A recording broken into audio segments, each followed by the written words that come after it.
Hello guys, నేను మీ అఖిల నాగేందర్. ఈరోజు మన ఛానల్లో టేస్టీ మటన్ పికిల్ ఎలా ప్రిపేర్ చేసుకోవాలో చూసేద్దాం. టేస్ట్ అయితే చాలా బాగుంటుంది. హాఫ్ కేజీ బోన్లెస్ మటన్ తీసుకొని మంచిగా వాష్ చేసుకొని చిన్న చిన్న ముక్కలుగా కట్ చేసుకోవాలి. ఒక మిక్సింగ్ బౌల్ తీసుకొని అందులోని మటన్ వేసుకొని కొంచెం ఉప్పు కొంచెం పసుపు వేసుకొని మంచిగా కలుపుకోవాలి. ముక్కలకి పసుపు ఉప్పు మంచిగా పట్టేలాగా కలుపుకోవాలి. స్టవ్ మీద ఒక మందపాటి కడాయి పెట్టుకొని అందులోనే ఈ మటన్ వేసుకొని కొంచెం ఆయిల్ వేసుకొని మంచిగా ఉడకనివ్వాలి.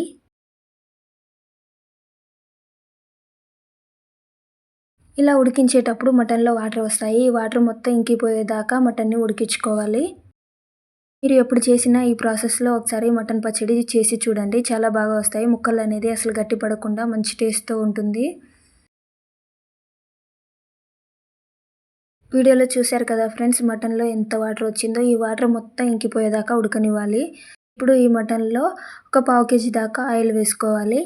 ఒక గ్లాసు ఆయిల్ వేసుకుంటున్నాను. ఇలా ఆయిల్ వేసుకొని మంచిగా ఉడకనివ్వాలి. ఆయిల్లో మటన్ని మధ్య మధ్యలో కలుపుకుంటూ ఉడకనివ్వాలి మంచి కలర్ వచ్చేదాకా. చూశారు కదా ఫ్రెండ్స్, ఈ కలర్ వస్తే చాలు మటన్ అనేది. మరీ ఎక్కువగా ఫ్రై చేసుకున్నామంటే ముక్క గట్టి పడిపోతుంది.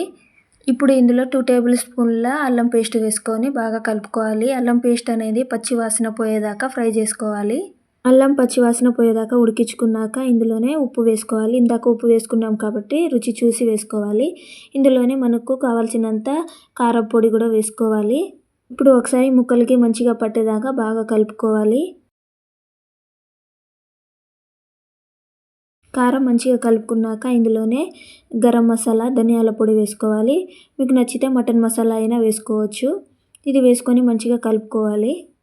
ఒక 2 మినిట్స్ మంచిగా ఫ్రై చేసుకున్నాక స్టవ్ ఆఫ్ చేసుకోవాలి.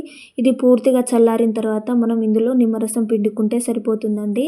Tasty mutton pickle ready. మీరు కూడా ఒకసారి ఇలా ట్రై చేయండి. టేస్ట్ అనేది చాలా బాగుంటుంది. ఈ ప్రాసెస్లో చేయండి.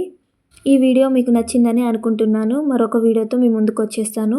ఈ వీడియో నచ్చితే లైక్ అండ్ సబ్స్క్రైబ్ చేసుకొని నా ఛానల్ని సపోర్ట్ చేయండి. నేను మీ అఖిల నాగేందర్.